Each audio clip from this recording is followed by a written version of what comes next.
आप सभी महानुभावों को मैं धर्मचक्र प्रवर्तन दिवस की हार्दिक शुभकामनाएं देता हूं। आज आषाढ़ पूर्णिमा का पवित्र दिन है।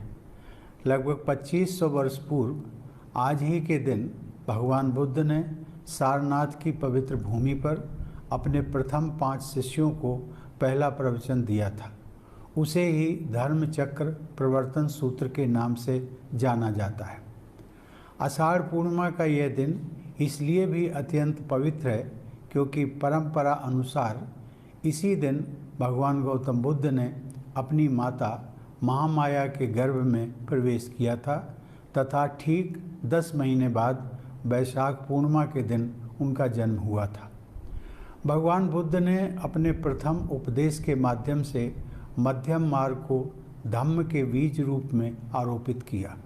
उन्होंने 4 आर्य सत्यों के माध्यम से सांसारिक दुखों के कारण से लोगों को अवगत कराया तथा उनका निदान भी बताया, जिसे द्वादश निदान कहते हैं। इस प्रकार भगवान बुद्ध ने एक कुशल वैद्य की तरह न केवल मनुष्य के सार्वभौमिक रोगों की पहचान की, अपितु उन्होंने तृष्णा को दुख का प्रमुख कारण बताया। भगवान बुद्ध ने यह भी स्पष्ट किया कि दुखों के अंत का एकमात्र उपाय है तृष्णाओं की समाप्ति। उनके अनुसार अष्टांगिक मार्ग पर चलकर मनुष्य दुख से छुटकारा पा सकता है। देवियों और सज्जनों, बौद्ध धर्म भारत की महानतम आध्यात्मिक परंपराओं में से एक रहा है। भगवान बुद्ध के जीवन और शिक्षाओं से जुड़े कई पवित्र स्थल भारत में स्थित हैं। उन अनेक स्थानों में 4 प्रमुख स्थान हैं।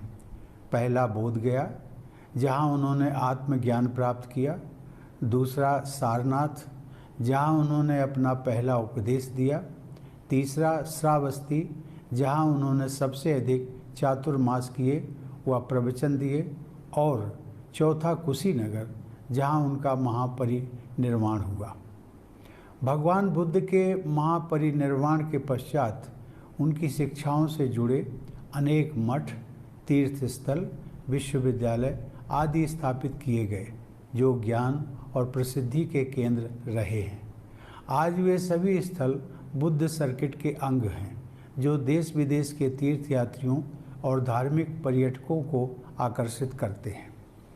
सौभाग्य से बिहार के राज्यपाल और भारत के राष्ट्रपति के रूप में मुझे भगवान बुद्ध से जुड़े अनेक समारोहों में भाग लेने का अवसर प्राप्त होता रहा। वर्ष 2018 में मुझे अंतर्राष्ट्रीय बौद्ध सम्मेलन के उद्घाटन का अवसर प्राप्त हुआ था।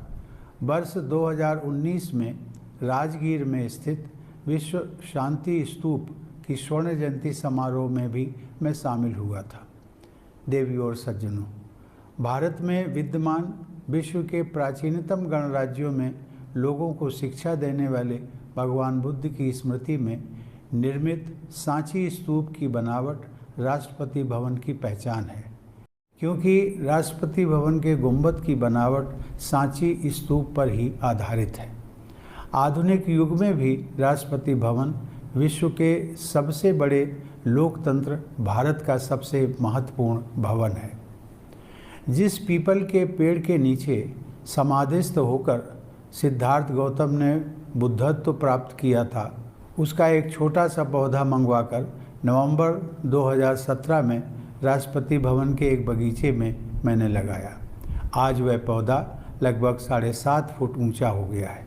उसके बाद सन 2021 में मैंने राष्ट्रपति भवन परिसर के एक उद्यान में उसी पीपल का एक और पौधा लगाया। ये पौधे भगवान बुद्ध की विरासत के साथ जीवंत संबंध के रूप में राष्ट्रपति भवन में विद्यमान रहेंगे। राष्ट्रपति भवन के सबसे प्रमुख कक्ष अर्थात दरबार हाल में राष्ट्रपति की कुर्सी के पीछे भगवान बुद्ध की लगभग 1500 साल पुरानी एक मूर्ति रखी गई है।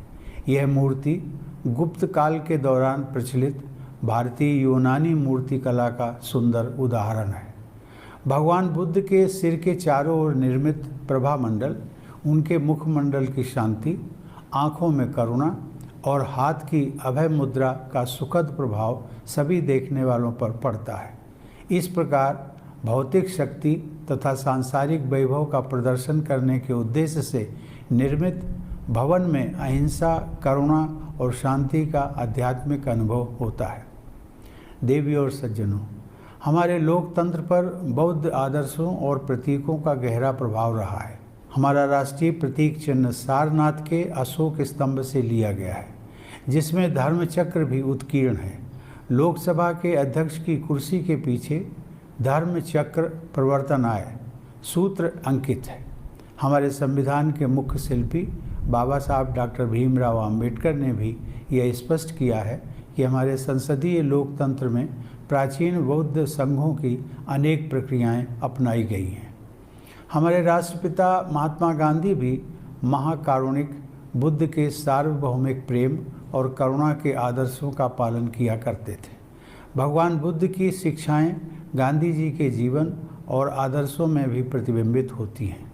बौद्ध धर्म का गांधी जी पर ऐसा प्रभाव था कि उन्होंने नम्यो हो रेंगे क्यों मंत्र सीख लिया था और उनके प्रार्थना सत्र इसी मंत्र के साथ शुरू हुआ करते थे।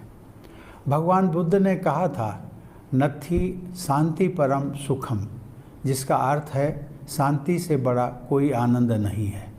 भगवान बुद्ध के उपदेशों में आंतरिक शांति पर जोर दिया गया है। शांति और विकास एक दूसरे को सुदृढ़ बनाते हैं। आषाढ़ पूर्णिमा के पवित्र दिन इन शिक्षाओं को स्मरण करने का उद्देश्य यही है कि सभी लोग भगवान बुद्ध के उपदेशों के सम्यक अर्थों को अपने चरित्र तथा मन में डालें तथा विश्व की समस्त बुराइयों और असमानताओं को दूर कर शांति एवं करुणा से युक्त एक संवेदनशील विश्व का निर्माण करें। आइए आज धर्म चक्र प्रवर्तन दिवस के पावन अवसर पर हम सब भगवान बुद्ध के धम्म को अपने जीवन में अपनाने का संकल्प लें। धन्यवाद। जय हिंद।